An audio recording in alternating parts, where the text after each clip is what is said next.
Hello friends, today we will learn how to do the textured painting of Ganesha using acrylic colors.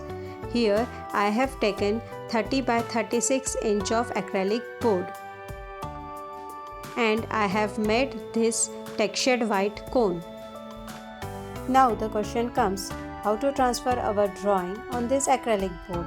So I have drawn this Ganesha on the trace paper first, and on the back side I have again drawn on the drawing and then transfer it on this acrylic board, drawing with empty paint on the drawing on the trace paper.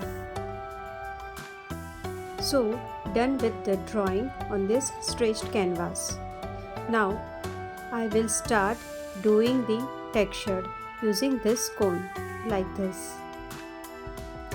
Doing the medium hole on this cone, I have started doing texture now.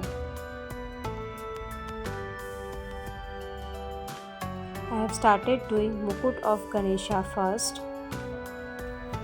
You can change the design of mukut according to your creativity also. I have selected this design. Please subscribe and watch all the parts of this Ganesha painting. You will absolutely like it.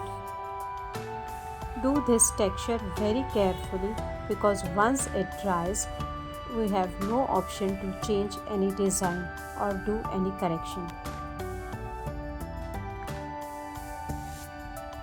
Allow it to dry properly.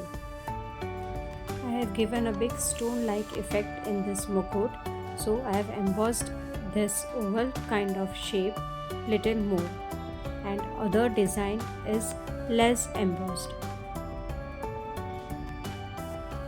According to design, we can use thin and medium texture cone.